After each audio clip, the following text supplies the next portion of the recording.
वासुदेवाय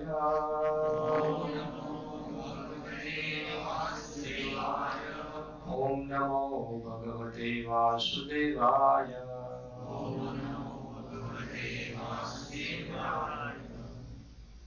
तो हम लोग श्रीमद् भगवद गीता में से पढ़ेंगे। यह अध्याय 16 है और श्लोक संख्या 23 में से हम पढ़ेंगे। तो मेरे पीछे आप दोहराइए। यह शास्त्र विधिं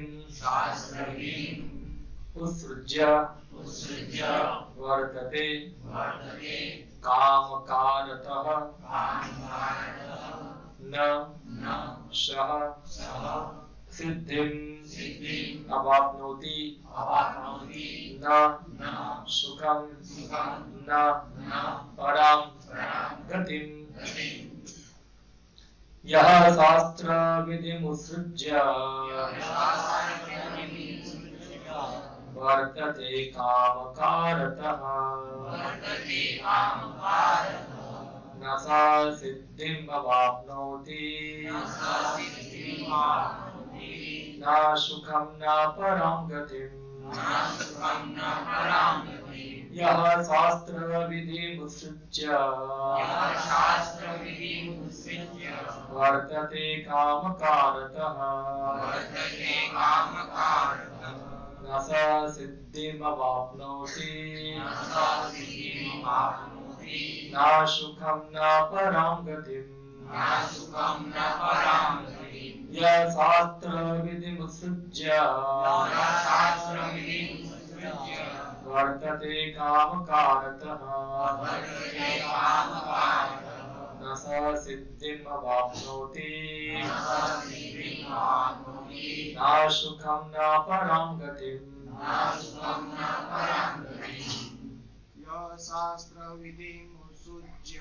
यः शास्त्र विधिमुत्सृज्य वर्तते कामकारतः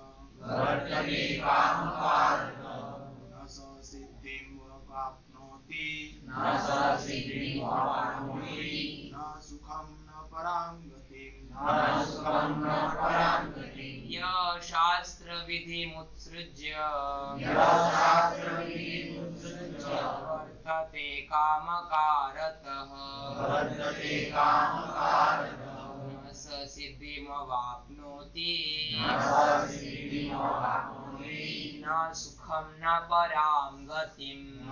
सुखं न परां गतिम्। यः शास्त्र विधिमुत्सृज्य वर्तते कामकारतः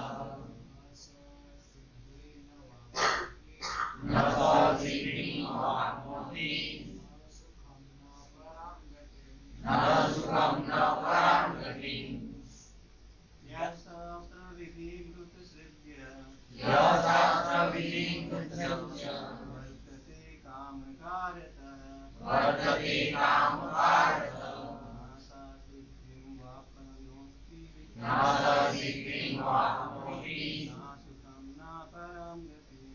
सुखं न परां गतिम्।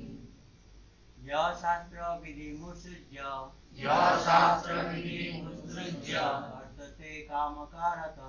वर्तते कामकारतः न स सिद्धिमवाप्नोति न सुखं न परां गतिम्। माताजी यः शास्त्र विधिमुत्सृज्य वर्तते कामकारतः न स सिद्धिमवाप्नोति न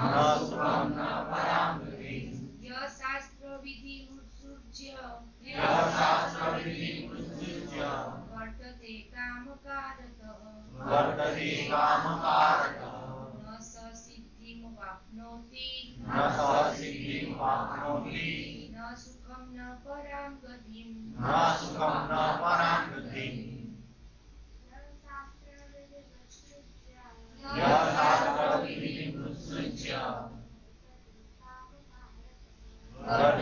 कामकारतः न स सिद्धिमवाप्नोति न सुखं न परां गतिम् यः शास्त्रविधिमुत्सृज्य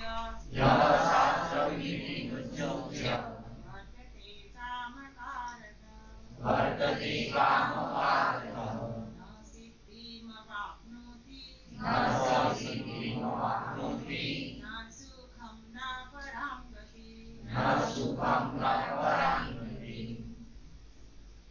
सबको ठंड लग रहा है? थोड़ा कम कर दो ऐसा, टेम्परेचर बढ़ा दो।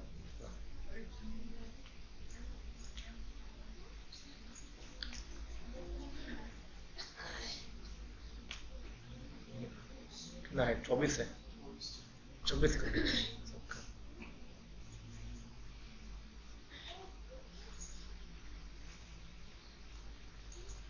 यह जो शास्त्र विधिम शास्त्रों की विधियों को उत्सृज्य त्याग कर वर्तते करता रहता है कामकारतः काम के वशीभूत होकर मनमाने ढंग से ना कभी नहीं सह वह सिद्धिम सिद्धि को अवाप्नोति प्राप्त करता है न कभी नहीं सुखम सुख को न कभी नहीं परम गतिम सिद्ध अवस्था को। अनुवाद एवं तात्पर्य कृष्ण कृपामूर्ति अभय चरणारविंद प्रधान स्वामी श्री प्रभुपाद द्वारा।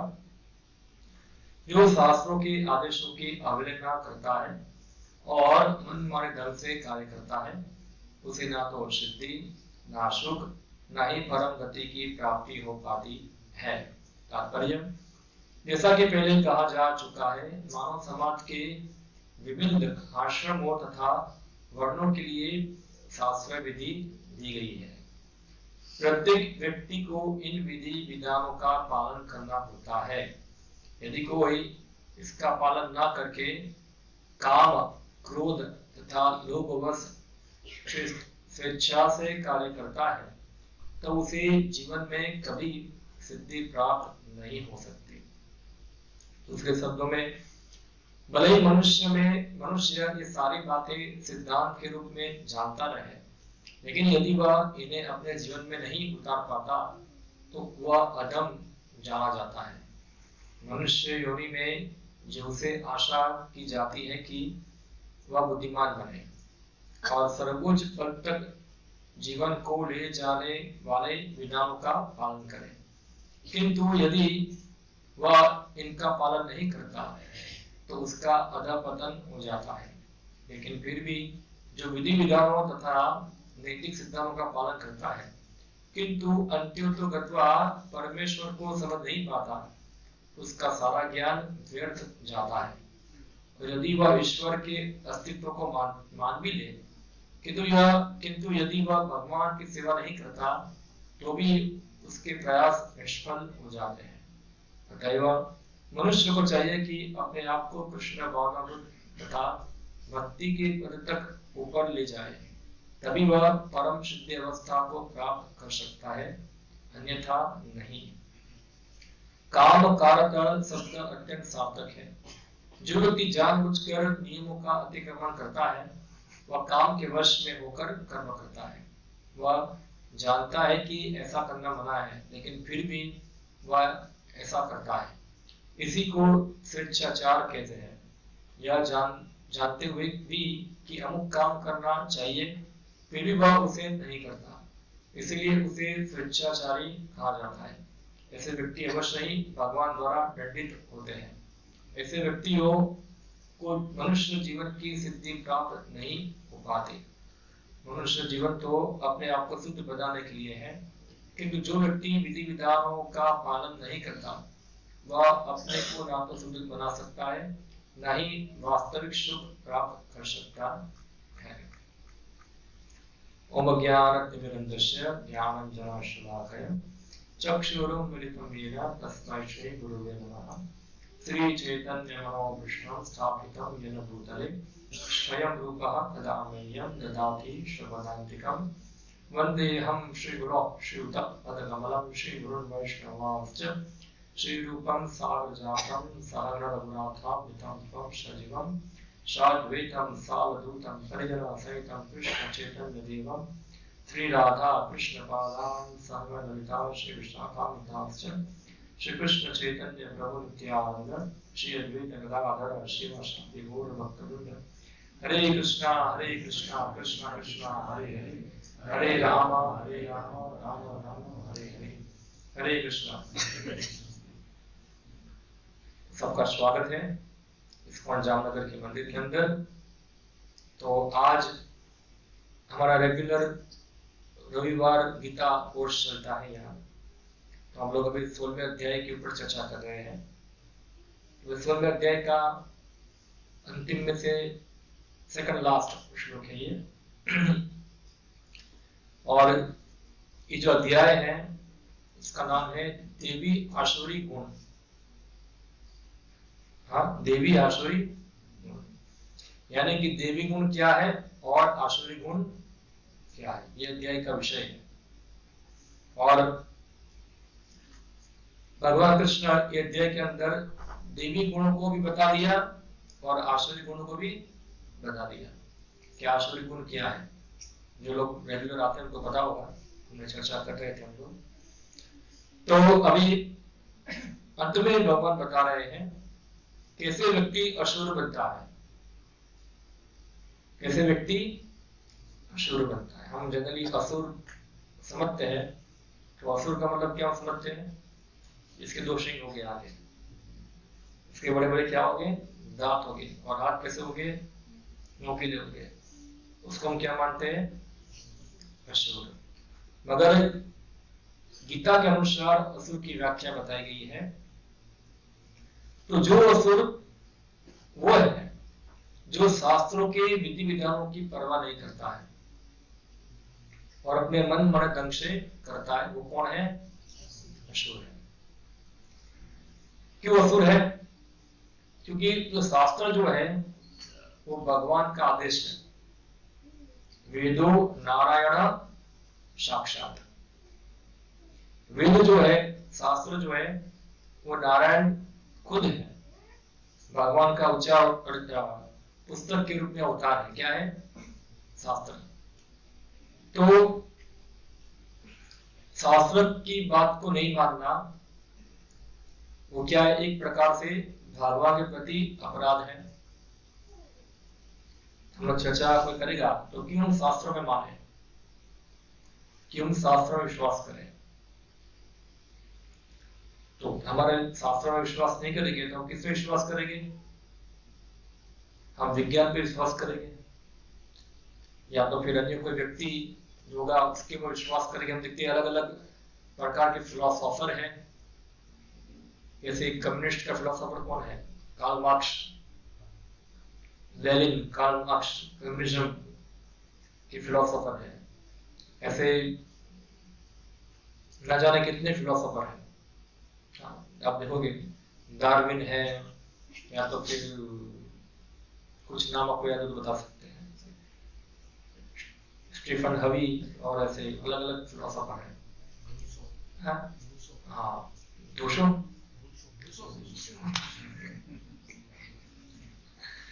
तो ऐसे अलग अलग क्या है? फिलोसोफर है।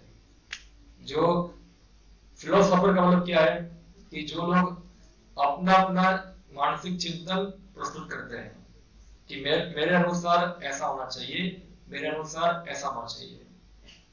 ये सब फिलोसोफर है, दार्शनिक कहते हैं उनको। मगर सभी प्रकार के दार्शनिकों में सबसे श्रेष्ठ दार्शनिक कौन है? भगवान कृष्ण खुद, क्योंकि वो क्या है? भगवान है। इसलिए भगवान का मत जो है वो क्या है? अंतिम मत है। इसलिए महाभारत में श्लोक आता है, तर्को प्रतिष्ठो तृतीय विभिन्ना न मुनिर्यश्च मतम न भिन्नम, कि तर्क के द्वारा, लॉजिक के द्वारा, तर्क के द्वारा श्रुतियों विभिन्न, ना तो बहुत सारी पुस्तकें पढ़ने से, तर्को प्रतिष्ठो श्रुति विभिन्ना ना मुनिर यश मतम न भिन्न, ना तो अलग अलग मुनियों के मतों के द्वारा। तो अलग अलग मुनि होते हैं। मुनि का मतलब क्या होता है? फिलोसोफर। फिलोसोफर को कहते हैं संस्कृत भाषा में मुनि। और मुनि शब्द का अर्थ क्या होता है? ये मन से क्या बनता है? मुनि। मन शब्द से आता है मुनि शब्द, यानी कि जो अपने मन को एजुकेट करने में, क्या कहेंगे, एजुकेट को उत्तेजित करने में वो निपुण है, उसको क्या कहते हैं? मुनि। जो मन के द्वारा बहुत सारा चीज सोचता है वो कौन है? मुनि। तो अलग अलग मुनि हो गए, हम देखते हैं। एक मुनि थे चारवा मुनि। सब लोगों नाम सुना है चारवा मुनि का? नहीं सुना है। उन्होंने फिलॉसफी दिया है, उसका नाम है नास्तिक दर्शन। क्या है? तो चारवा मुनि क्या कहते हैं? ऋणम कृत्वा घृतम पीबेत। क्या करो? ऋण ले लो, लौट लो, और क्या करो? घी पियो, यानी कि एंजॉय करो। क्या करो? एंजॉय करो। आपके पास एंजॉय करना तो क्या चाहिए? आपके पास पैसा चाहिए। तो पैसा नहीं तो क्या करना पड़ेगा आपको? लोन लोन लो या चोरी करो या डका लो, मगर क्या करो? एंजॉय करो। एंजॉय करो मींस घी पियो। ऋणम कृत्वा घृतम पीबेत यावत् जीवे सुखम जीवेत। जब तक जियो तब तक कैसे जीवो?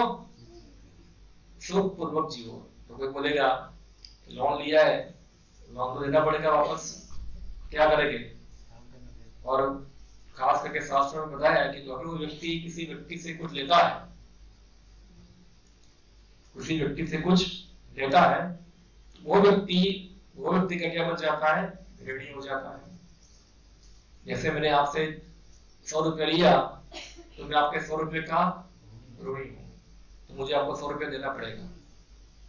उससे पहले मर गया तो ऋणी साथ लेके गया है, यानी कि 100 रुपया देने के लिए वापस मुझे पैदा होना पड़ेगा, आपको ऋण चुकाना पड़ेगा आपका। हाँ, ऋण आपने किसी से कुछ हेल्प लिया है तो आपको उसको वापस करना पड़ता है। तो वैदिक संस्कृति बताती है, क्योंकि वैदिक संस्कृति में पुनर्जन्म का विधान है, और नास्तिक व्यक्ति जो होते हैं पुनर्जन्म के अंदर विश्वास करते नहीं है। मगर हर व्यक्ति ऋणी होता है। हर व्यक्ति जन्म से ही ऋण लेके ही पैदा होता है, लोन से ही पैदा होता है। शास्त्र बता दे हर व्यक्ति के ऊपर कम से कम 5 प्रकार की मृत्यु का ऋण होता है। एक है देवताओं का ऋण। हाँ, जो देवता उनको सूर्य प्रकाश, हवा, पानी सब देते हैं, इसलिए क्या हम देवताओं के ऋणी हो जाते हैं, देव ऋण। उसी प्रकार हम ऋणी होते हैं पितरों के, जो घर में पैदा होते हैं, जो परिवार में पैदा होते हैं, तो हमको ऐसी बाय डिफॉल्ट, हिंदी में क्या है कि बाय डिफॉल्ट को समझ इसका शब्द का अर्थ बाय डिफॉल्ट है। ऐसे ही स्वतः क्या मिल जाता है उसको? अपने पिता का, अगर पिता पैसा वाला है तो पिता का पैसा उसको ऐसे ही मिल जाता है, उसको ज्यादा मेहनत करने की आवश्यकता नहीं है। पितृ से फायदा होता है, कुल का फायदा होता है। जो कुल में पैदा होता है वो कुल की रेपुटेशन अपने आप मिल जाती है, उसको पितृ ऋण कहते हैं। हाँ, देव ऋण, पितृ ऋण। ऋषियों का ऋण होता है। जो ऋषि लोग शास्त्र रचना किए और स्वाध्यायी शास्त्र पढ़ते हैं, उसे हम सब मार्गदर्शन प्राप्त करते हैं, ऋषियों का ऋण होता है। और फिर सामान्य मनुष्य का ऋण होता है, जिससे हम कुछ सहायता लेते हैं। इसी प्रकार से हमको ऋण होता है एक प्राणियों का ऋण होता है, जैसे कि गाय है, हम दूध पीते हैं, या बैल है जो खेती करता है, या ऊंट गाड़ी है। अभी तो ऊंट गाड़ी नहीं है, पहले ऊंट गाड़ी बैठते थे। वैसे डोमेस्टिक एनिमल जो है वो उसके हम ऋणी है, जो हमारे जीवन जरूरत की चीज हमको देते हैं। तो इसी प्रकार से हम लोग क्या 5 व्यक्ति क्या हुआ है? ऋणी होते हैं। हर व्यक्ति ऋण लेके पैदा होता है। तो चारा मुनि ये ऋण चुकाना होता है। और शास्त्र बताए ये सभी ऋण चुक जाता है अगर कोई व्यक्ति भगवान कृष्ण का भक्त बन जाता है। हाँ, एक श्लोक आता है, देव ऋषि देवर्षि देवर्षि गुणानां पितॄणां नायं किं करो ऋणी चरा राजन सर्वात्म शरणम शरण्य शरण्य गतो मुकुंद परिहर्त करतो। अगर कोई व्यक्ति भगवान मुकुंद के शरण में जाता है तो ये सभी प्रकार के ऋणों से क्या हो जाता है, मुक्त हो जाता है। जो भक्त नहीं है, जो कृष्ण भक्त नहीं है, उनको तो ये ऋण चुकाना ही पड़ता है। तो ये चारा मुनि का कहना क्या था कि आपने किसी से कुछ लिया है, कुछ फायदा लिया है, आपको चुकाना है ना। कोई बोलेगा अगर मैं इस जन्म में चुका नहीं पाऊंगा तो मुझे अगले जन्म में चुकाना पड़ेगा। तो चारा मुनि का उत्तर क्या है, वर्ष में बुद्धस्य देहस्य किम पुनरागमन भवेत्। एक बार शरीर खत्म हो गया तो वापस कब आने वाले हैं, कोई आने वाला ही नहीं है, सब खत्म हो गया, यानी कि कोई दूसरा जन्म नहीं है। तो ये नास्तिक दार्शनिक है। कौन है? ऐसे बहुत सारे फिलोसोफर जो है, जो अपनी अपनी फिलोसफी अपने अपने दर्शन प्रदान करते हैं, मगर सर्वश्रेष्ठ दर्शन जो है वो है भगवान का खुद का। तो यह भगवान बता रहे, जो व्यक्ति भगवान के आदेश का पालन नहीं करते और अपने अन्य लोगों की विचारधारा या तो फिर खुद की विचारधारा से चलते हैं, वो लोग सब बीमन है। वो कौन है? अश्लील वर्तते काम कारक। काम कारक का मतलब क्या होता है कि अपने मन माने ढंग से करना कार्य, कुछ शास्त्र की रेगुलेशन को मानना नहीं। शास्त्र बताते ऐसा करो है, मैं क्यों ऐसा मानूं, मैं तो ऐसे ही करूंगा। हाँ, मैं तो ऐसे ही करूंगा। शास्त्र में बहुत सारे नियम है, हाँ, अलग अलग व्यक्तियों के लिए बहुत सारे रूल्स है। जैसे हमने पढ़ा, हाँ, मानव समाज के विभिन्न आश्रमों तथा वर्णों के लिए शास्त्र विधि दी गई है। हाँ, प्रत्येक व्यक्ति को इन विधि विधानों का पालन करना होता है। यदि कोई इसका पालन ना करके काम क्रोध तथा लोभ वश स्वेच्छा से कार्य करता है तो उसे जीवन में कभी सिद्धि प्राप्त नहीं हो सकती। हाँ, तो सिद्धि का मतलब क्या है, थोड़ा हमको समझना पड़ेगा। सिद्धि का मतलब होता है आत्मोन्नति प्राप्त करना, हमारी आत्मोन्नति होना। तो जो व्यक्ति काम क्रोध और लोभ वश मन स्वेच्छारी बन जाता है, कोई शास्त्र के नियम को पालन नहीं करता है, तो उसका गति क्या होगा कि ना तो ये जीवन में सुख की प्राप्ति करेगा, ना तो परलोक में सुख की प्राप्ति करेगा, वो दुखी रहेगा। इसलिए शास्त्र विधि किसके लिए? खास करके मनुष्य के लिए है। एक वृत्तांत आता है शास्त्रों में, चैतन्य महाप्रभु को एक बार मिले थे सनातन गोस्वामी। सनातन गोस्वामी जो थे चैतन्य महाप्रभु के बहुत महान भक्त हो गए। तो उनको बताए कि ये ब्रह्मांड के अंदर अनंत कोटि जीव है। तो ब्रह्मांड में कितने हैं बताए? जैसे एक बोरी है, हाँ? सरसों की बोरी देखा होगा आपने, सरसों पता आपको? हमारे गुजरात में किसको राई कहते हैं, हिंदी में मस्टर्ड सीड। हाँ, तो ये एक सरसों की बोरी जो होगी ना, इतने भर के ब्रह्मांड है। सोचो, आप कोई व्यक्ति सरसों की बोरी में से सरसों को गिन चुके हैं? कितने सरसों हो गए? ऐसे अनंत कोटि ब्रह्मांड है, करोड़ों करोड़ ब्रह्मांड है। और हमारा एक क्या है, छोटा सा एक ये ब्रह्मांड है।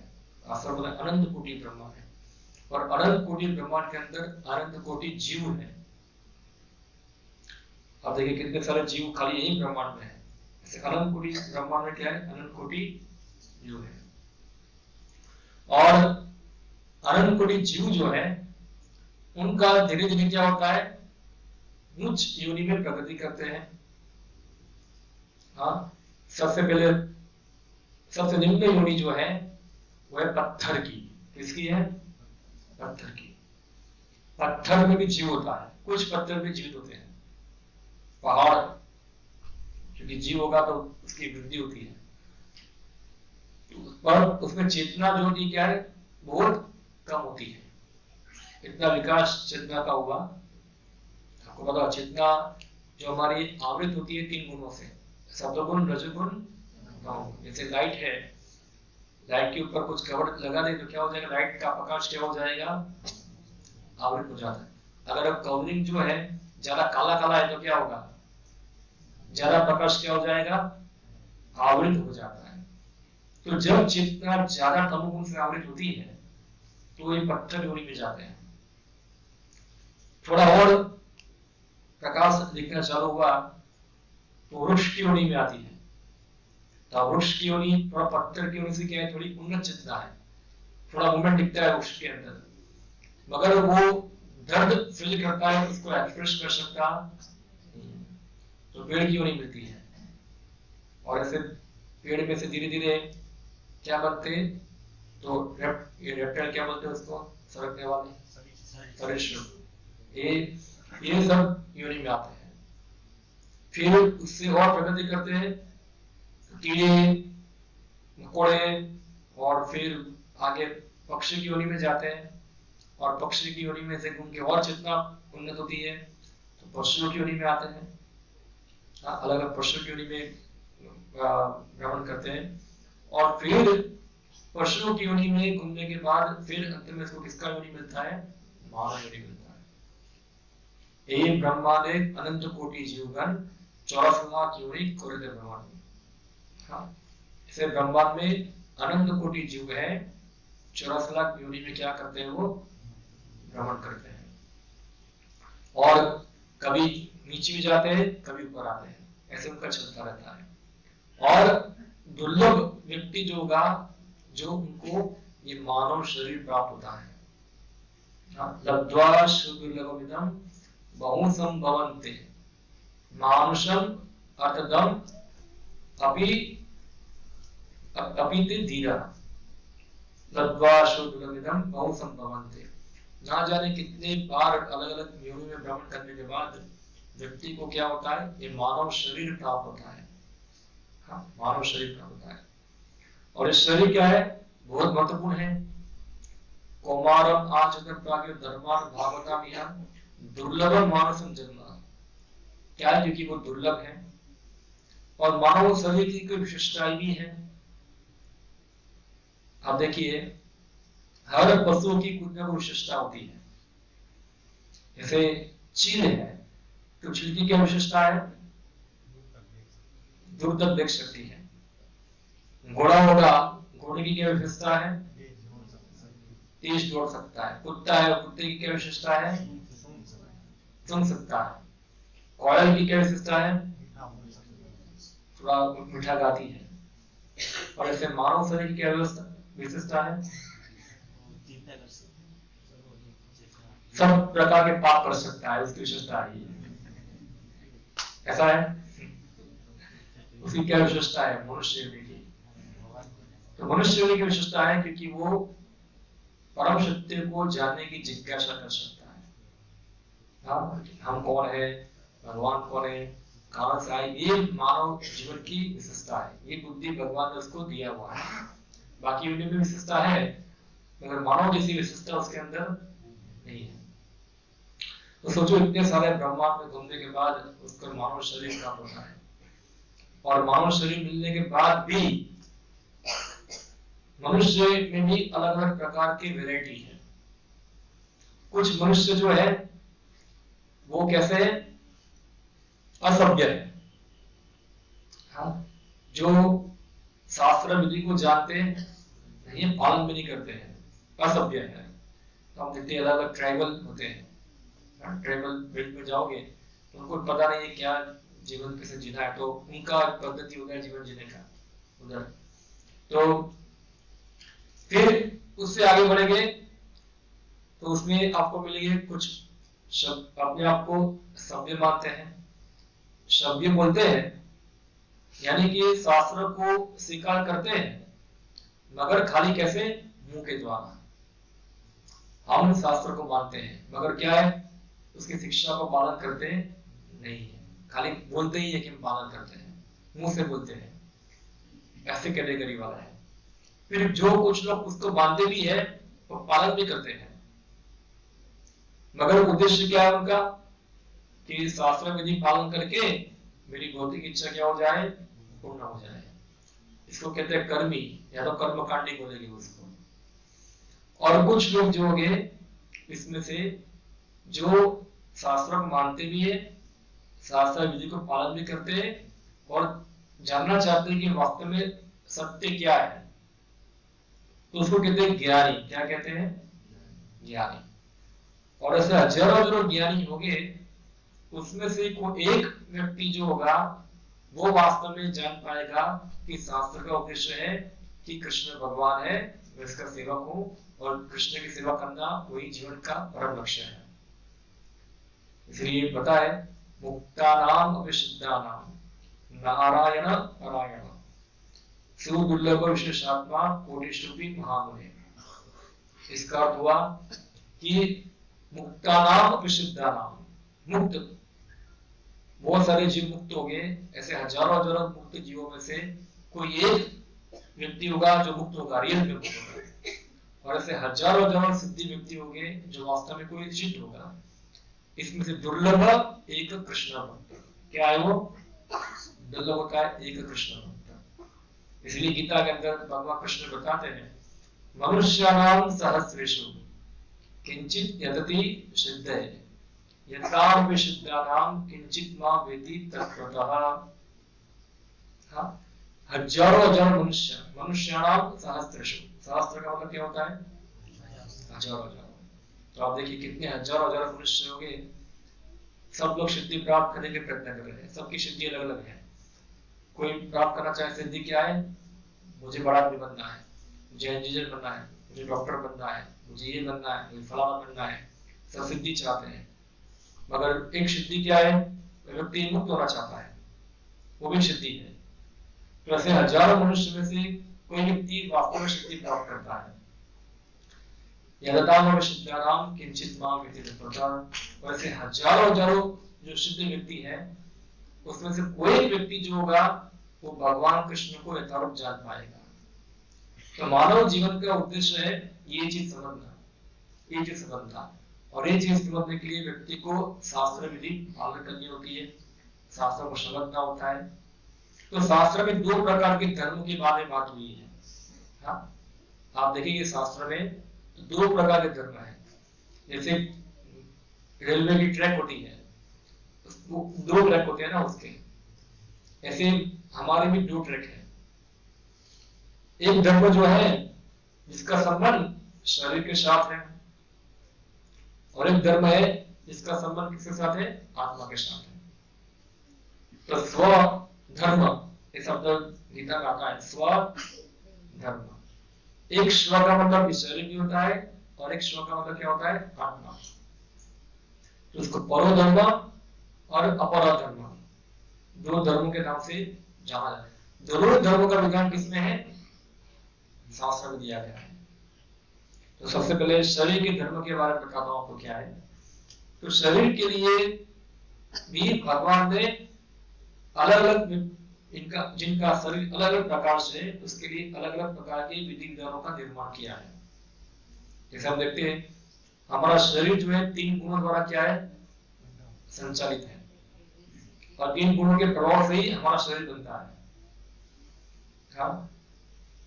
तो जो लोग सत्वगुण प्रधान है वो लोग माने जाएंगे ब्राह्मण, जो रजोगुण प्रधान है वो माने जाएंगे क्षत्रिय, जो लोग रजो और तमो दोनों का मिश्रण जिसका प्रभाव है वो क्या माने जाएंगे? वैश्य, और तमोगुण प्रधान है वो क्या माने जाएंगे? शूद्र।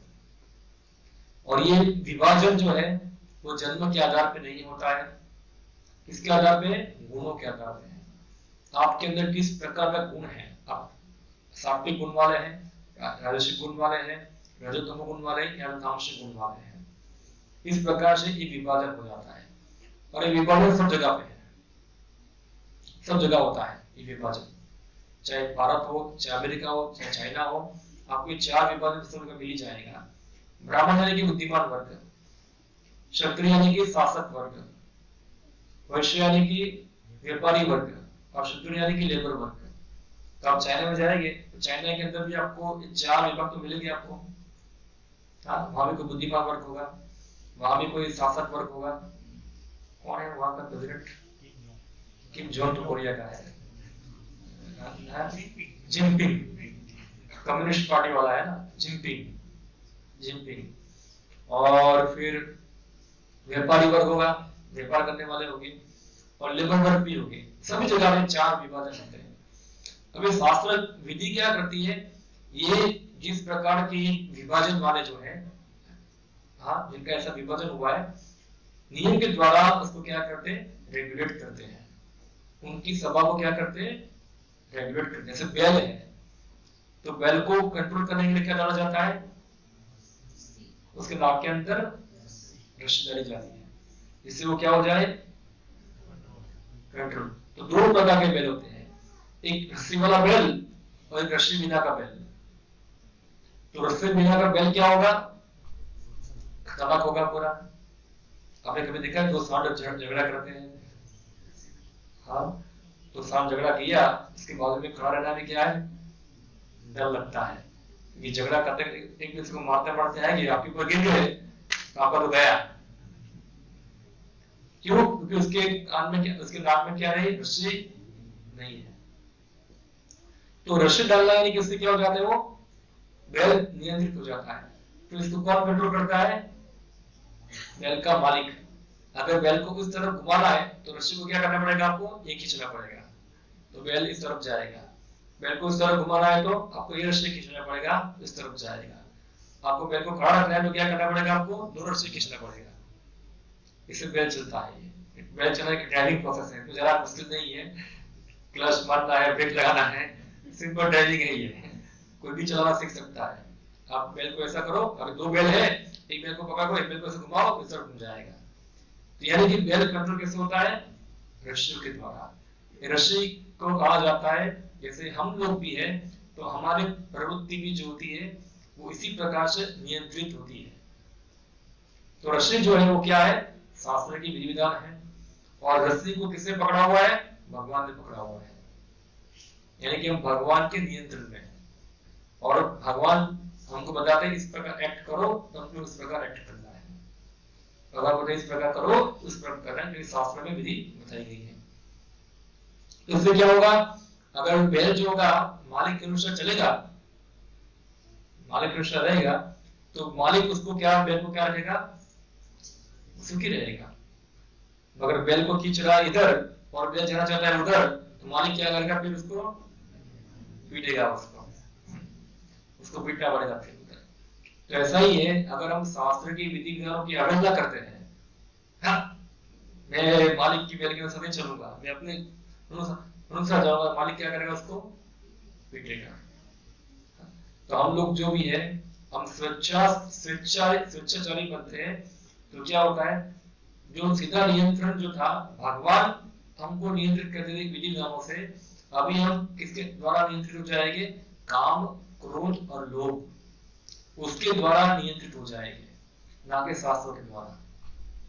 अभी हम किसके वश में है, काम के वश में है, हम क्रोध के वश में है, हम लोभ के वश में है। जो भी हमारे कार्य होंगे वो कार्य किसके वश में होंगे, ये 3 चीज द्वारा चलते होंगे। इसलिए कंट्रोल तो हमारे ऊपर है ही, या तो भगवान द्वारा कंट्रोल हो, या तो ये गुण प्रकृति के जो है वो हमको कंट्रोल कर ले। कोई व्यक्ति स्वेच्छा से चल सकता नहीं है। हमको लगेगा ऐसा कि मैं स्वेच्छाचारी हूं, मगर नहीं, वो स्वेच्छाचारी इसके वश में, वो काम, क्रोध और लोभ के वश में है, उससे वशीभूत होकर कार्य कर रहा है। अब यहाँ लिखा है, स्वेच्छाचारी कौन बनता है, जो अपनी भौतिक इच्छाओं पे नियंत्रण ला सकता नहीं है। हाँ, काम कर रहा था, इसके तो बहुत सारी भौतिक इच्छाएं हैं, तो इसके कारण क्या करता है, भगवान के आदेशों की अवहेलना करता है। एक श्लोक आता है शास्त्रों में, ऋषभ बताते हैं, नूनं प्रवृत्ता कुरुते विकर्मः यद इंद्रिय प्रीति अवाप्नोति न साधु मन्ये यद आत्मयम् न साधु मन्ये यद आत्मयम्। अशुद्ध लाइन बोल गया में, आशदेह, अशुद्ग्रह आशदेह का अर्थ होता है नूनम प्रमत्ता कुरुते विकर्म। प्रमत्ता, प्रमत्ता का मतलब क्या होता है? आप जानते हो कि शब्द है, संस्कृत शब्द है मत। मत यानी कि पागल, क्या कहेंगे? पागल। अब प्रमत्त का मतलब क्या होता है? एग्जाम्पल सुख और सुसुखम, दोनों में क्या अंतर है? सुख यानी कि सुख और सुसुखम यानी कि ज्यादा सुखी, इसको सुसुखम कहते हैं। तो मत यानी कि पागल और प्रमत्त का मतलब क्या होता है? ज्यादा पागल, ज्यादा पागल। तो प्रमत्त, नूनम प्रमत्त कुरुते विकर्म, व्यक्ति जो है इंद्रिय प्रीति के लिए, अपने इंद्रियों के संतुष्टि के लिए क्या करता है? विकर्म। विकर्म यानी कि जो शास्त्र करने के लिए मना करते हैं। जैसे आप उदाहरण दूं मैं आपको, इतने सारे कत्ल खाने चलते पशुओं को मारा जाता है, उसका कारण क्या है? हाँ, विकर्म है। विकर्म क्यों करते हैं? इंद्रिय प्रीति के लिए। किसके लिए? कौन से इंद्रिय की प्रीति के लिए? जीव की। शास्त्र बताए ऐसा करना पाप है, मगर जीव इतना फोर्स करती है। वेग, 100 वेग होते हैं। क्या होते हैं? वेग। वेग यानी कि आपको पता है एक अड़ जाता है, इंद्रियों का वेग होता है। तो शास्त्र में 6 प्रकार के वेग बताए गए हैं। हाँ हाँ, क्या है? वाचो वेगम, मनुष्य क्रोध वेगम, वाचा का वेग यानी कि बोलने का वेग, वो भी वेग है ना, बोलना भी। व्यक्ति हमेशा बोलता रहेगा, कुछ ना कुछ उसको बोलने को चाहिए। हाँ, तो उससे अच्छा क्या है? मूंगा रहे। और उससे अच्छा भी क्या है कि बोले किसके बारे में? भगवान के बारे में। वरना क्या होगा?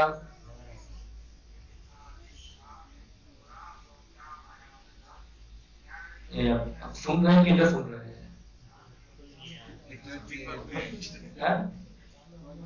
अपने आप चल रहे हैं। काम कारता, शास्त्र विधि पालन नहीं करते हैं, काम कारता। सबके मोबाइल बंद करा तो आपका बोल सकता है, क्योंकि हमारा ध्यान सुनने में नहीं है, इसलिए मोबाइल लेके बैठ जाते हैं।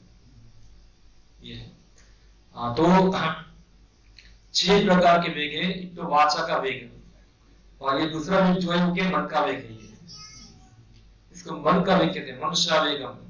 किसी व्यक्ति का मन जो है एक चीज में लगता नहीं है, तो मन का वेग क्या होगा? कुछ ना कुछ नया नया करने की इच्छा होगा। जैसे बच्चा होता है, एक जगह कभी शांति से बैठता नहीं है, उसका मन क्या बोलेगा? यहाँ बैठा हूं, उठ के वहां चला जाऊं। जैसे हमारा मन क्या? आप बैठेंगे, क्या सुन रहे? मोबाइल खोलता हूं, चलो। फिर क्या है? ये मन का वेग है। हाँ, वाचो वेगम, मनुष्य क्रोध वेगम, क्रोध का वेग आता है। हाँ, फिर जीवा वेगम, जीवा का वेग, अच्छा अच्छा खाना। आप देखो कई बार जो बीमार व्यक्ति होते हैं, डॉक्टर बोलते हैं मीठे मत खाओ, आपको डायबिटीज हो जाएगा, मगर फिर भी क्या? जीभ का वेग आता है, किसी की परवाह करते हैं, मान लो 2 चीज खा लो। शादी में गए, देखा सिखाई मिठाई दिखा, खा लिया। क्यों? जीभ का वेग था, कंट्रोल कर पाए नहीं। इसी प्रकार उदर वेगम, उदर यानी कि अपने पेट का वेग, और उपस्थ यानी कि जननेंद्रिय का वेग। हाँ, ये सब वेग जो होते हैं वो क्या करते हैं? व्यक्ति को काम कारता, यानी कि उसको स्वेच्छाचारी बनाते, उसमें कोई रेगुलेशन होता नहीं, वो वेग के अनुसार ही चलते हैं वहां। तो जो व्यक्ति वेगों के प्रभाव में आ जाता है, तो व्यक्ति क्या करेगा? विकर्म करेगा। तो आप देखिए, जीभ का वेग में आ गया तो क्या होता है? मांस भक्षण करते हैं, कितना सारा मांस खा रहे हैं। और ये सब नशा का वेग आता है तो क्या करते हैं? नशा मावा सब चलता है, किसका वेग है? ये सब रेप होते, इसका वेग भी है, क्योंकि कोई शास्त्र एग्रेशन नहीं है, इंद्रियों का वेग होता है। ऐसे कितने प्रकार के वेग जो होते हैं व्यक्ति को पाप कर्म करने के लिए क्या करते हैं, मजबूर करते हैं। ये सब प्रश्न पूछा अर्जुन ने गीता के अंदर कि जीवात्मा ना चाहते हुए भी क्यों पाप कर्म करने के लिए गलायत होता है, इसका कारण क्या है? हाँ, भगवान ने पूछा ऐसा, तो भगवान उत्तर दिया इसका कारण क्या है? हाँ, कामेश क्रोधेश रजोगुण समन्वय महासदो महापापमा विधियन में रहना। तो इसका कारण क्या है? तो बताया भगवान, ये रजोगुण से पैदा हुआ काम और क्रोध है, जो ही व्यक्ति को सबसे भयानक क्या है, सबका शत्रु है, और वही उसको पाप कर्म करने के लिए क्या करता है, प्रोत्साहित करता है। तो जो व्यक्ति शास्त्रों के लिए बताया ऐसा नहीं करना चाहिए, शास्त्र मना करते हैं ऐसा मत करो, मगर जो काम और क्रोध के वेग में होगा वो इसके रेगुलेशन को मानेगा, तोड़ देगा, और किस प्रकार कार्य करेगा, अपने काम और क्रोध के वश में आके कार्य करेगा, विकर्म करेगा। तो उसका परिणाम क्या होगा, वो और ज्यादा कर्म बंधन में क्या होगा, ज्यादा बंधेगा। तो इसलिए शास्त्र विधि जो है वो हमको धीरे धीरे ये सब गंदगी से मुक्त होने के लिए हमको ऊपर उठाती है। और हम देखते आजकल कोई शास्त्र जानते नहीं, तो शास्त्र विधि की बात ही क्या है। और यहाँ लिखा भी है, कुछ लोग जानते भी हैं मगर पालन करने की इच्छा नहीं है, लिखते रहते हैं, अच्छा अच्छा बोलते रहते हैं, थोड़ा हमको पालन करना होता है, चल है। तो ये क्या है, ये भी स्वेच्छाचारी है। और जो पालन करते भी है शास्त्र विधि के, शास्त्र के खास करके नैतिक सिद्धांत पालन करते हैं, सब नैतिक धार्मिक सिद्धांत पालन करते हैं, मगर ये पालन करने के बाद भी अगर वो भगवान में मानते नहीं है, भगवान में विश्वास नहीं है, तो फिर उसके शास्त्र विधि पालन करने का कोई विश्वास, कोई फायदा नहीं है। क्योंकि शास्त्र का विधि मानने का उद्देश्य क्या है, भगवान को स्वीकार करना। और जैसे कि हम देखते हैं कुछ असुर होते हैं, जैसे आप देखो ये था जरासंध था, दुर्योधन था, कर्ण था, वो सब क्या है, शास्त्र के नियम को मानने वाले थे। दाता कर्ण, दान देने वाला, क्षत्रियों के लिए क्या दान धर्म बताया गया है, तो सब नियम पालन कर रहा था शास्त्रों का, मगर क्या भगवान के अस्तित्व को स्वीकार करते नहीं थे। भगवान कृष्ण खुद आए समझाने के लिए, उनकी बात नहीं माने, हाँ उनकी बात नहीं माने। तो नैतिक सिद्धांत तो पालन करते हैं, शास्त्र की विधि विधान में पालन करते हैं, मगर जो चरम विधान क्या है कि भगवान की सत्ता को स्वीकार करना, वो मुख्य सिद्धांत है। बाकी सब क्या है, गौण है। और इवन भगवान की सत्ता को मानते भी हैं मगर उनकी सेवा नहीं करते हैं, हाँ तो भी क्या है, कुछ फायदा नहीं है। तो शास्त्र विधि क्या है, एक पूरा चलता है, और जो व्यक्ति इस प्रकार जीवन जीता है वो देवता माना जाता है, वो क्या है, दिव्य गुण वाला व्यक्ति है। तो यहाँ भगवान यही बताते हैं कि व्यक्ति को मन मन ढंग से कार्य करनी चाहिए, नहीं उनको शास्त्र की विधि विधान पालन करने चाहिए। तो मैंने बताया कुछ नियम शरीर के लिए है और कुछ नियम आत्मा के लिए है। तो शरीर के नियम वर्ण और आश्रम के अनुसार हो सकते हैं। कोई व्यक्ति ये वर्ण का है उसके लिए ये कर्तव्य है, जैसे अर्जुन था, अर्जुन क्या था, क्षत्रिय था, तो उसके लिए कर्तव्य क्या था, युद्ध करना। सबके लिए युद्ध करना कर्तव्य नहीं, क्योंकि सब लोग क्षत्रिय नहीं है। हाँ, इसी प्रकार कोई ब्राह्मण है तो ब्राह्मण का कर्तव्य ये है, कोई वैश्य है उसका कर्तव्य ये है, कोई शूद्र है उसका कर्तव्य ये है, कोई स्त्री है उसका कर्तव्य ये है, कोई पुत्र है उसका कर्तव्य ये है, माता पिता उसका कर्तव्य ये है। ये सब शास्त्रों में बताया गया है। मगर ये कर्तव्य हमारे शरीर को सुचारू रूप से चलाने के लिए बनाए गए हैं, और ये सभी कर्तव्यों का पालन करना किस लिए, जो परम कर्तव्य है, क्या है वो, भगवान कृष्ण का सेवा करना, उसका भक्त बनना, वहां पहुंचने के लिए। तो दोनों कर्तव्य क्या होते हैं, पालन करने होते हैं। ये कर्तव्य पालन करना है किस लिए, इधर पहुंचने के लिए, कृष्ण सेवा प्राप्त करने के लिए। तो जो व्यक्ति दोनों कर्तव्यों को पालन नहीं करता है वो दोनों ही क्या है, मन मुझे भी चलते हैं अपने अनुसार, काम कारक है, वो अपने काम क्रोध और लोभ वश चलते हैं, कोई रेगुलेशन के अंदर नहीं है। तो मगर कोई व्यक्ति भगवान कृष्ण का भक्त बनता है तो अपने आप उसके अंदर सभी दिव्य गुण भी आ जाते हैं। भले ही व्यक्ति को निम्न कोटि का क्यों ना हो, वो चंडाल भी क्यों ना हो, अगर वो भगवान कृष्ण का भक्त बनेगा तो धीरे धीरे उसके अंदर सभी दिव्य गुण आ जाएंगे। हाँ, तो इसलिए हमारा पूरा जीवन जो है ये शास्त्रों के द्वारा चलित होना चाहिए, मन गढ़ तरीके से नहीं। एक श्लोक और लेता हूं मैं जो उसके अनुसार ही है थोड़ा। हाँ, तस्मात् शास्त्रं प्रमाणन्ते कार्य कार्य व्यवस्थितो ज्ञात्वा शास्त्र विधानोक्तम कर्म कर्तुम इहांसि। अतएव मनुष्य को यह जानना चाहिए कि शास्त्रों के विधान के अनुसार क्या कर्तव्य है और क्या अकर्तव्य है। देखो क्या बताए, शास्त्रों के अनुसार को जानना पड़ेगा कौन सा कार्य करना है और कौन सा कार्य नहीं करना है। उसे ऐसे विधि विधानों को जानकर कर्म करना चाहिए जिससे वह क्रमशः ऊपर उठ सके। इससे क्या हो जाए, वो क्रमशः ऊपर आए। इसे लिखा है, जैसा कि 15वें अध्याय में कहा जा चुका है, वेदों के सारे विधि विधान कृष्ण को जानने के लिए हैं। जैसे मैंने बताया गीता के अंदर भी श्लोक आता है ऐसा ही, वेदेश सर्वेर अहम एव वेद्यः। सही वेदों को जानने के कौन है, भगवान है। यदि कोई भगवद गीता से कृष्ण को जान लेता है और भक्ति में प्रवृत्त होकर कृष्ण भावनामृत को प्राप्त होता है तो वह वैदिक साहित्य द्वारा प्रदत्त ज्ञान की चरम सिद्धि तक पहुंच जाता है। भगवान चैतन्य महाप्रभु ने इस विधि को अत्यंत सरल बनाया है। उन्होंने लोगों से केवल हरे कृष्ण महामंत्र जपने और भगवान की भक्ति में प्रवृत्त होने और अर्च विग्रह को अर्पित भोग या उच्चिष्ट खाने के लिए कहा। जो व्यक्ति इन भक्ति कार्यों में संलग्न है उसे वैदिक साहित्य से अवगत और सारत्व को प्राप्त हुआ माना जाता है। तो देखो ये शास्त्र का निचोड़ क्या है, कृष्ण का भक्त बनना।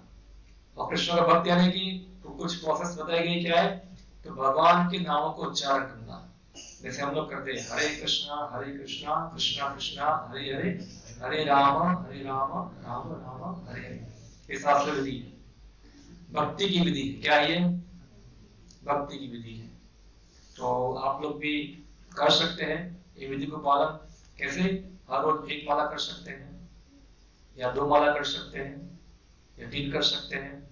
जैसे हमारे संस्था में मिनिमम हम लोग 16 माला करते हैं, मगर आप लोग 16 एक दिन में नहीं कर पाए तो कम से कम एक माला करने में आपको लगेगा 10 मिनट। कितना लगेगा, आप 10 मिनट थोड़ा भगवान नाम ले सकते हैं, 10 मिनट भगवान के लिए। हाँ, और धीरे धीरे फिर जैसे जैसे आपको अच्छा लगे तो आप उसको बढ़ा सकते हैं। हाँ, और ज्यादा कर सकते हैं, क्योंकि आपको माला करने में आनंद आएगा। आप बोरिंग होंगे अगर आप ध्यान से माला कर रहे हैं तो आप भगवान कृष्ण का क्या करते हैं, संग करते हैं, तो कृष्ण का अनुभव धीरे धीरे होना चालू होगा। तो आप इस प्रकार से आपको ज्यादा अच्छा महसूस होगा करने से। तो इस प्रकार हरे कृष्ण मंत्र का जप करना, फिर भगवान के अर्चन विग्रह जो है उसको भगवान का उचित भगवान को भोग लगाना। तो भगवान गीता में बताया पत्रम पुष्पम फलम द्वयम यो में भक्तया प्रयच्छति। जैसे भगवान राधा कृष्ण का चित्र है तो हम जो भी घर में पकाते हैं उसको प्रेम पूर्वक भगवान को क्या करना चाहिए, भोग लगाना चाहिए, अर्पण करना चाहिए। ऐसे नहीं भगवान को छोटे से बाढ़ के भोग लगा दिया और भगवान तुम खाओ बाकी सब हम खा जाए। हाँ, भगवान को भोग लगाने की विधि है। रियल विधि है प्रेम। रियल विधि क्या है, प्रेम है। और प्रेम का मतलब नहीं कि हम भगवान को कुछ भी खिला दे रहे हैं ऐसा। जैसे कि उदाहरण आपको दूं मैं, एक किसी के हस्बैंड वाइफ है, वाइफ कुछ चपाती बना रही है और चपाती क्या हो गई, जल गई, और अपने पति को दिया खाओ। पति बोलता है जल गई क्यों, अरे मैंने प्रेम से बनाई है खा लो ना, चलेगी। अरे मैं प्रेम से बनाई खा लो। अगर किसी व्यक्ति के अंदर प्रेम होगा तो क्या करेगा, वो अच्छा से अच्छा बनाने का प्रयत्न करेगा, देश बनाने का प्रयत्न करेगा। अरे भगवान है, भगवान का प्रेम ना भूखिया चाहिए, चाल से बोलोगे। अगर हमारा प्रेम होगा तो हम क्या करेंगे, उसको अच्छा तरीके से करने का प्रयत्न करेंगे। कि इसमें कोई दोष ना हो जाए। तो अच्छा क्या है, वो सीखना होगा। ऐसा नहीं कि भगवान को सब चलता है, वो तो प्रेम का भूखा है, मानव प्रेम से चलता है, ऐसा नहीं। तो पूरा हमको जानना पड़ेगा, अच्छा ढंग से पढ़ाकर। कोई पुस्तक को दिया हुआ कृष्ण भक्ति में प्रथम पढ़ लो, उसका सब प्रोसेस बताया क्या है। तो इस प्रकार भगवान को भोग लगा के फिर आप उसको ग्रहण कीजिए कृष्ण प्रसाद के रूप में, तो प्रसाद होगा। इस प्रकार से क्या होगे, भक्ति कार्यों में संलग्न होंगे, भक्ति सेवा कुछ करेंगे, छोटी मोटी सेवा कुछ करेंगे हम लोग, खुद सेवा कर लिया। तो इस प्रकार से क्या होगा, कोई व्यक्ति ऐसा कर रहा है तो समझना चाहिए वो व्यक्ति क्या है, वो सभी प्रकार के वैदिक साहित्य को जान चुका है। क्या है वो, वैदिक साहित्य का एसेंस क्या है उसको पता चल गया है, वो जान चुका है। और जो नहीं कर रहा है उसको पता नहीं है। तो ये क्या है, वैदिक साहित्य का एसेंस। निसंदेह उन सामान्य व्यक्तियों के लिए जो कृष्ण भावनामृत नहीं है या भक्ति में प्रवृत्त नहीं है, करणीय और अकरणीय कर्मों का निर्णय वेदों के अनुसार, वेदों के आदेश के अनुसार किया जाना चाहिए। तो जो व्यक्ति कृष्ण भक्त नहीं है उनके लिए फिर अन्य आदेश हो गए। कृष्ण भक्ति करने से कुछ वैदिक आदेशों से मुक्त हो जाते हैं। जैसे मैं उदाहरण दो आपको, मैंने पहले बताया आपको, जैसे मैंने बताया था कि 5 प्रकार के ऋण लगते हैं हमारे ऊपर। कितने प्रकार के, और शास्त्र बताते हैं 5 प्रकार के ऋणों से व्यक्ति को मुक्त होना चाहिए। और मुक्त होने के लिए उसको 5 प्रकार की क्रिया करनी पड़ती है, कर्म करना पड़ता है। जैसे किसी व्यक्ति के देवताओं का ऋण है तो उसको क्या करना पड़ेगा, देवताओं को तर्पण करना पड़ेगा। तो उससे किससे मुक्त होगा, वो देवताओं के ऋण से मुक्त हो जाएगा। अगर किसी की व्यक्ति ऋषियों का ऋण है तो उसको क्या करना पड़ेगा, स्वाध्याय करना पड़ेगा, वेदों का पठन करना पड़ेगा। इससे क्या होगा, ऋषियों के ऋण से मुक्त होगा। किसी का पितरों का ऋण है तो उसको पुत्र पैदा कर क्या करना पड़ेगा, पितरों को तर्पण करना पड़ेगा। उससे क्या होगा, पितरों के ऋण से मुक्त होगा। और अतिथि जो हमारे पर सामान्य जीव जो है उससे मदद लेते हैं, उसका ऋण चला जाता है, अतिथि को खिलाते हैं। तब अतिथि भोजन, कोई आ गया उसको खिलाया, तो उससे उसका ऋण से मुक्त होते हैं। और फिर सामान्य जीवों का ऋण है, जीवों का पालन करने से, कुत्ते को खिलाए, गाय को खिलाए, उससे वो ऋण मुक्त होते हैं। जैसे हमारे पर सब अलग अलग क्या होते हैं, ऋण होते हैं। अगर हम कृष्ण की सेवा करते हैं तो समझो सभी प्रकार के ऋण से क्या हो जाते हैं, हम मुक्त हो जाते हैं, हम मुक्त हो जाएंगे। क्योंकि ये सब ऋण किसके लिए है, जो कृष्ण भक्त नहीं है। हाँ, उनके लिए नियम बनाए गए हैं। क्योंकि कृष्ण भक्त बन गए तो फिर आपको किसी से लेना भी नहीं है, किसी से देना भी नहीं है, क्योंकि सब कुछ तो भगवान ही मेंटेन करते हैं।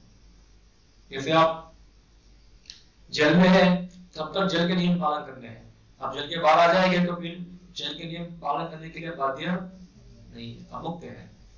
तो कृष्ण भक्तों को, जो पूर्ण कृष्ण भक्त होता है, वो सभी प्रकार के जो अन्य वैदिक आदेश से उससे परे हो जाता है। उसको कर्मकांडी नियम पालन करने की आवश्यकता रहता नहीं है, उससे परे हो जाता है। बाकी लोगों को करना होता है, जो कृष्ण भक्त नहीं, उनको नियम पालन करने होते हैं। मनुष्य को तर्क किए बिना अनुसार कर्म करना चाहिए, इसी को शास्त्र के नियम का पालन करना कहते हैं। यानी कि शास्त्र बताए बस स्वीकार कर लेना है। क्यों बताया, सब तर्क नहीं करना है, शास्त्र बताया इसे करना है, सिंपल। हाँ, शास्त्रों में ये 4 दोष, मुख्य दोष नहीं पाए जाते जो बद्ध जीवों में होते हैं। ये है अपूर्ण इंद्रिया, कपटता, त्रुटि करना तथा मोहग्रस्त होना। इन चारों दोषों के कारण बद्ध जीव विधि विधान बनाने के लिए अयोग्य है। अतएव विधि विधान का उल्लेख शास्त्र में होता है जो इन दोषों से परे होता है। सभी बड़े बड़े महात्मा, आचार्य तथा महापुरुषों द्वारा बिना किसी परिवर्तन से स्वीकार किए जाते। देखो ये विधि विधान होते हैं ना, यानी धर्म जो है वो भगवान द्वारा प्रस्तुत किया जाता है। अभी क्या है, कोई भी देश होगा अपने नियम खुद बनाते हैं, पहले ऐसा नहीं था। पहले राजा लोग थे, राजा लोग शास्त्रों के अनुसार शासन करते थे। और शास्त्र में बताया है सभी लोग भी है, रूल्स भी है। जैसे आपने सुना होगा मनुष्य संहिता, नाम सुना आपने? हाँ, जितने भी लॉ है वो कहां से आते हैं, मनुष्य संहिता से, मनुस्मृति से। और खास में हिंदू लोग जो बनते हैं उसका कारण क्या है? मनुष्यता। मगर भारत आजाद हो गया तो बाद में क्या कर दिया, एक था व्यक्ति, उसने मनुष्यता को जला के फेंक दिया। मनुष्यता क्या है? सब बेकार है, फेंक दो जला के। और फिर क्या कर दिया, अपना एक नया बंधन बना दिया भारत के लिए। और अभी धीरे धीरे भी क्या आ रहा है, यूसीसी भी आ रहा है ना, यूनिफॉर्म सिविल कोड, सबके लिए समान नियम। तो कोड बनाने का अधिकार किसको है? भगवान को है। भगवान कोड बनाते हैं, व्यक्ति को क्या करना है क्या नहीं करना है। हम हमारे स्थिति अनुसार कोड बना सकते हैं। आज कोई देश के अंदर ये कोड ऑफ कंडक्ट है, कोई देशों के अंदर अलग कोड होगा, मगर सबके लिए समान कोड किसके हैं? भगवान के हैं। भगवान सब कोड बनाए ये। तो मनु संहिता थे, शास्त्र थे, वो सब सिविल कोड हमारे इस शास्त्र में है, तो ये पालन करना चाहिए। भारत में अध्ययन विद्या के कई दल हैं जिन्हें प्राय दो श्रेणियों में रखा जाता है, निराकारवादी तथा साकारवादी। दोनों ही दल वेदों के नियमों के अनुसार अपना जीवन बिताते हैं। शास्त्रों के नियमों का पालन किए बिना कोई सिद्धि प्राप्त नहीं कर सकता। अतएव जो शास्त्रों के तात्पर्य को वास्तव में समझता है वह भाग्यशाली माना जाता है। जैसे कि आप देखिए, मैरिज का लॉ है, वो कहां से आया? मनुष्य में है। कुछ देशों के अंदर क्या है, वो जाते नहीं तो वहां अलग लॉ बन जाता है। अभी तो भारत के अंदर लॉ आ रहा है ना, अभी आपको सुना होगा ऐसा, पुरुष पुरुष भी विवाह कर सकते हैं, तो स्त्री से भी विवाह कर सकते हैं। पता है आपको? आपको नहीं पता? कुछ देशों में तो उसको मान्यता मिल गई है। भारत में कुछ ग्रुप है ऐसा जो ये प्राप्त करने के लिए सुप्रीम कोर्ट में अर्जी किया, और सुनाई भी हुई बहुत सारी। और कुछ ग्रुप ने उसका विरोध भी किया कि ये तो क्या है, ये सभ्य समाज का विधान नहीं है। तो क्या सोकल फ्रीडम क्या है? सोकल फ्रीडम, हम सब फ्री है, तो अगर कोई फ्री है तो उस पर नियम लगाने की आवश्यकता नहीं, इसको जो करना वो करो। तो ये चलता है। देखो इसको क्या कहते हैं, काम कारता, अपनी बुद्धि के अनुसार चलाते हैं सब। यूएस में तो नियम पास हो गया है, ये वहां तो पास हो गया, यूरोप में पास हो गया। भारत में नियम लाने की बहुत फोर्सफुली चल रहा है, मगर सुप्रीम कोर्ट भी फेवर में है। मगर कुछ, क्योंकि भारत इतने सालों से धार्मिक परंपरा में आता है, तो लोग उसको स्वीकार करने को तैयार नहीं है। क्योंकि अगर ये आ जाएगा तो पूरा नियम चेंज करना पड़ेगा सब कुछ, तो फिर उसका जो संपत्ति का वारसदार कौन होगा, कौन पति कौन पत्नी क्या होगा, कैसे डिसाइड करिए क्या है। तो ये असुरों की बुद्धि है सब। हाँ, तो ये इसलिए शास्त्रों में नियम बनाते हैं, हम हमारे मन गढ़ंत नियम बना सकते नहीं है। जैसे एक रूल था, आपको पता नहीं होगा, जो शास्त्र में पिता का संपत्ति का हकदार जो होता है उसका बड़ा पुत्र होता है, ये शास्त्र का नियम है। हाँ, मगर अभी वो नियम के अंदर रिफॉर्म किया गया। क्या नियम ला गए? पिता की संपत्ति में सभी बच्चे अधिकारी हैं। अभी इसके नियम के पीछे क्या रूल था कि बड़ा बेटा जो था वो पिता के जाने के बाद वो पिता होता है, क्या बन जाएगा वो पिता। और ड्यूटी ये है कि बड़ा पिता बड़ा भाई होने के कारण जितने भी उसके भाई है बहन है उसका पालन करने का जिम्मेदारी किसका है? बड़े भाई का। इसलिए तो बड़ा महाभारत हुआ ना। महाभारत क्यों हुआ था? जो धृतराष्ट्र और पांडु दोनों भाइयों थे। हाँ, धृतराष्ट्र बड़ा था, पांडु छोटे थे। अगर धृतराष्ट्र क्या नहीं थी, आंखें नहीं थी, इसलिए बड़ा होने के नाते उसको राज्य नहीं मिला। तो राज्य का हकदार कौन बने? पांडु महाराज बने। तो पांडु महाराज राज्य किया, मगर क्या हुआ कि जब उनको श्राप लगा, उनका कोई पुत्र नहीं था, श्राप लगा तो जंगल में चले गए, तो वहां जी रहे थे। तो अभी को राजा होना चाहिए, तो राजा कौन बन गए? धृतराष्ट्र महाराज राजा बन गए। फिर बाद में पांडु को पुत्र हुए, युधिष्ठिर, भीम, अर्जुन सब पुत्र भी हुए। अभी क्योंकि पहले राजा कौन थे? पांडु थे, तो उनके बच्चों को क्या मिलना चाहिए? राज्य मिलना चाहिए। धृतराष्ट्र ने राज्य दिया नहीं। क्यों? धृतराष्ट्र ने क्या कर दिया? ये मेरा राज्य था, क्योंकि मेरी आंखें नहीं थी इसलिए पांडु राजा बना था, ये मेरा राज्य है, मेरे बाद मेरे पुत्र राजा बनेंगे। फिर दोनों का क्या हुआ, झगड़ा हुआ, सेटलमेंट भी हुआ। विष्णु पितामह ने क्या कर दिया, ठीक है आप देना चाहते थे राज्य को, एक काम करो दक्षिण जो भाग है वो पांडवों को दे दो, आप करो लोग यहाँ राज्य करो, राज्य का विभाजन कर दिया। मगर पांडव लोग जो थे इतने उन्नत थे कि उन्होंने अपने राज्य को डेवलप कर दिया पूरा। जैसे आपने देखा होगा अभी वो लड़ाई चल रहा है ना इजराइल और पैलेस्टाइन के बीच में, हाँ तो वही भी ऐसा ही था। तो ब्रिटिश लोगों ने क्या कर दिया, जो जमीन था उसका विभाजन कर दिया, आधा जमीन दे दिया इजराइल वाले को, आधा जमीन दे दिया फिलीपींस को दे दिया। अभी वो जमीन पूरी डेजर्ट थी, पूरी क्या थी, रेगिस्तान था पूरा। मगर ये इजराइल ने क्या किया, उसको डेवलप कर दिया पूरा, तो बहुत बड़ा डेवलप करके अच्छा देश बना दिया, फॉलो नहीं कर पाया, फॉलो कर दिया। ऐसे पांडव लोगों ने क्या कर दिया, पूरा उसको बढ़ा दिया देश को। अभी कौरवों की क्या बगड़ी, नींद पकड़ गई कि लोग तुमसे ज्यादा डेवलप हो गए हैं, क्योंकि युधिष्ठिर महाराज तो चक्रवर्ती राजा बन गए पूरा, तो उनको किसी तरह से राज्य पढ़ाना था उनके पास से, तो क्या कर दिया, जुआ करके राज्य को पढ़ा दिया। नियम क्या रखा था, 13 साल तक हम लोग राजा रहेंगे, जब वनवास अज्ञातवास खत्म हो जाए तब तुमको राज्य मिल जाएगा वापस तुम्हारा। मगर इन लोगों ने क्या किया, अपना वनवास का नियम भी पालन कर दिया, जब वापस आए तो अपना राज्य दिया नहीं, मांग रहे हमको हमारा राज्य वापस दे दो, ऑलरेडी भाग हो चुका है तो, मगर दिया। फिर जाके युद्ध हुआ, क्यों, क्योंकि इतना चाहिए था शासन करने के लिए।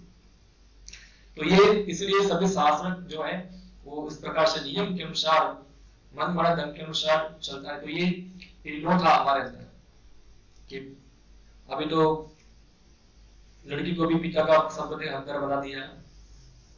स्कूल में पढ़ाते भी है ना, मैं देखा एक टेक्स्ट के अंदर एसएस की बुक सोशल स्टडी, उसमें वो लिखते हैं कि बच्ची बोलती है पिता को, पिताजी मुझे दहेज नहीं चाहिए, मुझे भाग चाहिए। क्या चाहिए, मुझे दहेज नहीं चाहिए, मुझे भाग चाहिए। यानी कि मेरी अधिकार हो आपके संपत्ति के अंदर, मुझे दहेज नहीं चाहिए। अभी दहेज की प्रथा भी क्या शास्त्रीय है, वो वॉलंटरी थी, क्या थी वो, स्वेच्छा से थी। ऐसा नहीं कि डिमांड करेगा मुझे इतना ही चाहिए, इसके बाद था बदले थे। ऐसा नहीं कि इसको घर वाले को डिमांड करके इतना लेके ही आओ सब कुछ, वरना शादी नहीं होगी। वो स्वेच्छा से पिता अपनी पुत्री को देता था, और जो पति था वो डिमांड नहीं करा कितना लेके आओ, ऐसा है। तो ये लोग बस सब हुआ। तो सिस्टम शास्त्र की सही थी, मगर लोग उसको पालन करने में गड़बड़ी कर दिया, इसलिए फिर सरकार को नियम बनाना पड़ता है, ये नियम वो नियम वो नियम, सब नियम बनाना पड़ता है। और धीरे धीरे क्या होगा, शास्त्र विधि खत्म हो गया, फिर नई विधि आ गई है सब। ये क्लियर। मानव समाज में समस्त पतनों का कारण मुख्य भागवत विद्या के नियमों के प्रति द्वेष है। हाँ, यह मानव जीवन का सर्वोच्च अपराध है। अथवा भगवान की भौतिक शक्ति अर्थात माया त्रय तापों के रूप में हमें सदैव कष्ट देती रहती है। यह भौतिक शक्ति प्रकृति के 3 गुणों से बनी है। इसके पूर्व की भगवान के ज्ञान का मार्ग खुले, मनुष्य को कम से कम सदगुण पर तक ऊपर उठना चाहिए। तो मैंने इससे पहले भी हमारा क्लास हुआ था, मैंने बताया था मानव समाज की हानि हुई है, उसके पीछे एक सर्वोच्च कारण क्या है, जो आज के अंदर एक नया वैश्य से बीमारी आई है यहाँ भारत के अंदर, और वो है फेमिनिज्म। पता है आपको फेमिनिज्म? पता है आपको? नहीं पता। फेमिनिज्म का मतलब होता है कि स्त्री स्वतंत्रता, कि अगर कोई पति पत्नी है तो पत्नी पति की गुलाम, वो भी स्वच्छंदी रह सकती है। उसपे कोई नियम लगाने के बाद पति उसपे उसका शासक बन सकता नहीं है, उसको जो करना है वो करे, स्वच्छंद जैसा कार्य करे। फेमिनिज्म, इक्वल राइट, ये सब वेस्ट में से आए, मगर शास्त्र बताए हमारे स्त्रियों के स्त्री धर्म है। और स्त्री धर्म क्या है, तो पति की सेवा करना, बच्चों की संभालना, परिवार को संभालना, इसका धर्म माना जाता है। मगर ये सब धर्म छोड़ के क्या करना है, इसको पेन उड़ाना है, या तो इजराइल के युद्ध में जाना है मशीन गन लेके, वहां युद्ध करना है। तो ये तो सब आश्चर्य मेंटालिटी है पूरी। रजो तथा तमोगुण व्यक्ति शास्त्र, पवित्र मनुष्य तथा भगवान के समुचित ज्ञान की खिल्ली उड़ाते हैं। सब बेकार है, सब नहीं होना चाहिए, कोई छोड़ो। वे गुरु के आदेशों का उल्लंघन करते हैं और शास्त्र की विधानों की परवाह नहीं करते। वे भक्ति की महिमा का श्रवण करके भी उसके प्रति आक्रोश नहीं होते। इस प्रकार वे अपनी उन्नति का अपनी निजी मार्ग बनाते हैं। मानव समाज के यही प्रतिपथ दोष है। इसके कारण आसुरी जीवन बिताना पड़ता है। किंतु यदि उपयुक्त तथा प्रामाणिक गुरु का मार्गदर्शन प्राप्त हो जाता है तो उसका जीवन सफल हो जाता है। कि गुरु उच्च पद की और उन्नति का मार्ग दिखा सकते हैं। तो ये पूरा थीम क्या है, हमको हमारा जीवन शास्त्र के अनुसार होना चाहिए। तो हमको शास्त्र जानना पड़ेगा, गीता पढ़नी चाहिए, हमको श्रीमद् भागवत पढ़ना चाहिए। ये सब में क्या है, ज्ञान है। उस प्रकार से हमको जीवन जीना चाहिए। ठीक है, तो यहाँ मैं समाप्त करता हूँ। हरे कृष्णा। किसी का प्रश्न हो इसी के ऊपर पूछ सकते हैं। कोई क्वेश्चन, किसी का कमेंट? आजकल जो सोसाइटी में हाँ, सबको माइक चालू है? ठीक है, माइक दे दें। पुलिस वगैरह में जो भर्ती करते हैं या कुछ ये करते हैं, वो कुछ रहता है, मीन्स ट्रैवलिंग में कुछ चेक करने का रहता है। बोलिए माइक।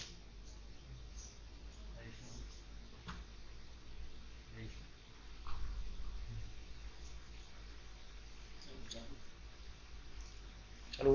हरे प्रभु, आजकल जो ट्रैवलिंग या कोई भी जगह पे सब जाते हैं करेंगे, तो उनको चेक करने के लिए कुछ एंगेजमेंट करना पड़ता है कि इधर यहाँ पे पुलिस लेडीज पुलिस चाहिए, सब इसमें तो एंगेज करना पड़ेगा।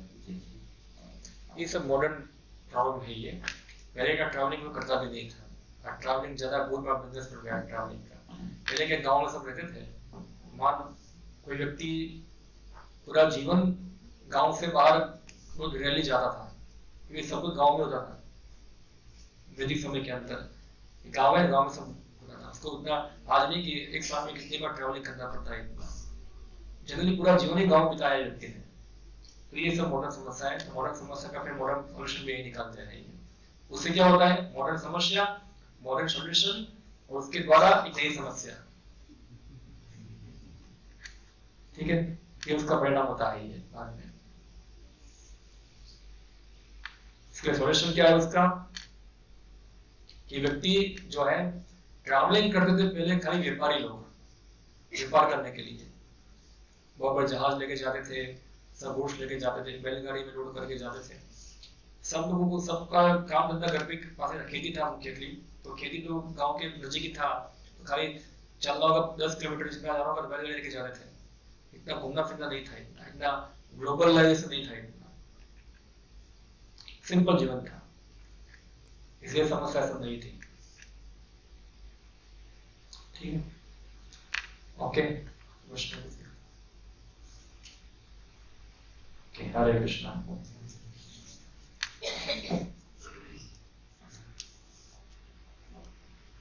हरे कृष्णा, हरे कृष्णा, हरे कृष्णा, कृष्णा कृष्णा, हरे हरे, हरे राम, हरे राम, राम राम, हरे हरे। हरे कृष्णा। तो आप सभी का धन्यवाद, आप सभी यहीं पधारे। खास करके आज पहली बार इस्कॉन मंदिर आए वो कितने लोग हैं जो अपना हाथ उठाइए, तो पहली बार ही आए हैं इस्कॉन मंदिर। तो इन सभी का हम इस्कॉन मंदिर की ओर से एक बार हरे कृष्णा मंत्र बोल के उसका स्वागत करेंगे। हरे कृष्णा, कृष्णा कृष्णा हरे हरे, हरे राम राम राम हरे हरे। तो आज कई नए भक्त है जो 6 दिन का हमारा प्रोग्राम था भगवद गीता बेसिक कोर्स, वो पूर्ण करके आज यहीं पे बताए। उसको खास करके भगवद गीता कोर्स का सर्टिफिकेट के लिए तो थोड़ा समय भी बहुत हो गया है, तो प्रभु जी के पास से हम 2-5 सर्टिफिकेट यहाँ से डिस्ट्रीब्यूट करेंगे। बाकी आपका समय ज्यादा नहीं लेंगे, तो वहीं टेबल ऊपर से आप दे देंगे। अजीत कुमार, हरे कृष्णा कृष्णा कृष्णा हरे हरे, हरे राम राम राम हरे हरे, हरे कृष्णा कृष्णा कृष्णा हरे हरे। डॉक्टर चित्तल भट्ट, हरे राम हरे राम। गोस्वामी हार्दिक हरे कृष्णा कृष्णा कृष्णा हरे हरे हरे राम राम राम हरे हरे गोस्वामी हार्दिक हरे कृष्णा कृष्णा कृष्णा कृष्णा हरे हरे हरे राम राम राम हरे हरे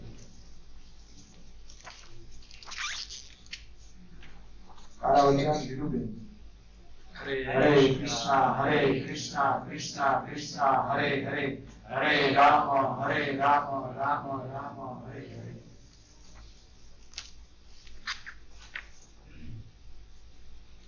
हरे कृष्णा कृष्णा कृष्णा कृष्णा हरे हरे कावड़िया राम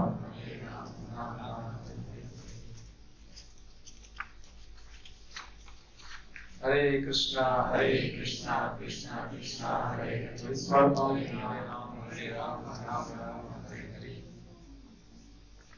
हरे कृष्णा कृष्णा कृष्णा हरे हरे हरे राम राम राम हरे हरे हरे कृष्णा कृष्णा कृष्णा हरे हरे हरे राम राम हरे हरे। तो बाकी का सर्टिफिकेट हम वहीं पे नीचे टेबल से सब ले लीजिए आपका। तो बहुत समय हो गया है, प्रसाद का भी समय हो गया है।